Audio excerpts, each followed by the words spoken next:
ಎರಡನೇ ಪ್ರಶ್ನೆ, ವ್ಯವಸಾಯದ ವಿಧಗಳು ಯಾವುವು? ನೋಡಿ, ವ್ಯವಸಾಯದ ವಿಧಗಳು ಸಾಂದ್ರ ಬೇಸಾಯ, ಜೀವನಾಧಾರ ಬೇಸಾಯ. ನೋಡಿ, ಜೀವನಾಧಾರ ಬೇಸಾಯದಲ್ಲಿ ಮತ್ತೆ ಎರಡು ವಿಧಗಳನ್ನ ನಾವು ಕಾಣ್ತೀವಿ, ಸ್ಥಿರ ಬೇಸಾಯ ಮತ್ತು ಸ್ಥಳಾಂತರ ಬೇಸಾಯ.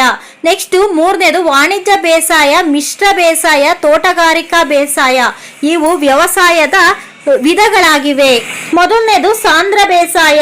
ಸಾಂದ್ರ ಬೇಸಾಯ ಅಂದ್ರೆ ನೋಡಿ, ಒಂದು ವರ್ಷದಲ್ಲಿ ಒಂದೇ ವ್ಯವಸಾಯ ಕ್ಷೇತ್ರದಿಂದ 2-3 ಬೆಳೆಗಳನ್ನ ಬೆಳೆಯುವುದನ್ನು ಸಾಂದ್ರ ಬೇಸಾಯ ಎನ್ನುವರು. ಅಧಿಕ ಜನಸಂಖ್ಯೆ ಇರುವ ಫಲವತ್ತಾದ ಪ್ರದೇಶಗಳಲ್ಲಿ ಇಂತಹ ಬೇಸಾಯ ರೂಢಿಯಲ್ಲಿರೋದನ್ನ ನಾವು ಕಾಣ್ತೀವಿ. ನೆಕ್ಸ್ಟ್ ಎರಡನೇದು ಜೀವನಾಧಾರ ಬೇಸಾಯ. ರೈತರು ತಮ್ಮ ಜೀವನಕ್ಕೆ ಅವಶ್ಯಕವಿರುವ ಹುಟ್ಟುವಳಿಗಳನ್ನು ಬೆಳೆಯುವುದಕ್ಕೆ ಜೀವನಾಧಾರ ಬೇಸಾಯ ಎಂದು ಕರೆಯುವರು. ಈ ಬೇಸಾಯ ಪದ್ಧತಿಯಲ್ಲಿ ರೈತರು ಆಹಾರ ಧಾನ್ಯ, ಎಣ್ಣೆಕಾಳು, ತರಕಾರಿ ಮುಂತಾದವುಗಳನ್ನು ಬೆಳೆಯುವರು. ಈ ಬೇಸಾಯದಲ್ಲಿ 2 ವಿಧಗಳಿವೆ. ಸ್ಥಿರ ಬೇಸಾಯ, ಯಾವುದೇ ಒಂದು ಪ್ರದೇಶದಲ್ಲಿ ಜನರು ಶಾಶ್ವತವಾಗಿ ನೆಲೆಸಿ ಬೇಸಾಯವನ್ನು ಮಾಡುವುದಕ್ಕೆ ಸ್ಥಿರ ಬೇಸಾಯ ಎನ್ನುತ್ತಾರೆ. ಈ ಬೇಸಾಯವು ಸಾಂಪ್ರದಾಯಿಕವಾಗಿದ್ದು ಚಿಕ್ಕ ಹಿಡುವಳಿಗಳನ್ನ ಹೊಂದಿರುತ್ತಾರೆ. ಸ್ಥಳಾಂತರ ಬೇಸಾಯ, ನೋಡಿ, ಯಾವುದೇ ಒಂದು ಪ್ರದೇಶದಲ್ಲಿ ಜನರು ಸ್ಥಿರವಾಗಿ ನೆಲೆಸದೆ ಅಲ್ಲಿರುವ ಅರಣ್ಯಗಳನ್ನು ಕಡಿದು ಬೇಸಾಯವನ್ನ ಮಾಡೋದನ್ನ ಸ್ಥಳಾಂತರ ಬೇಸಾಯ ಎಂದು ಕರೆಯುತ್ತಾರೆ.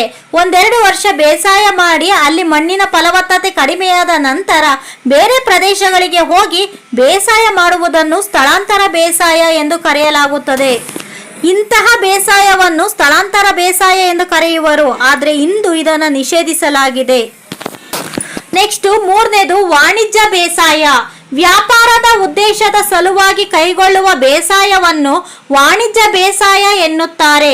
ಹೊಗೆ ಸೊಪ್ಪು, ಅಡಿಕೆ, ತೆಂಗು, ಕಬ್ಬು, ಹತ್ತಿ, ಚಹಾ, ಕಾಫಿ, ರಬ್ಬರ್ ಇವು ವಾಣಿಜ್ಯ ಬೇಸಾಯದ ಬೆಳೆಗಳಾಗಿವೆ. 4ನೇದು ಮಿಶ್ರ ಬೇಸಾಯ.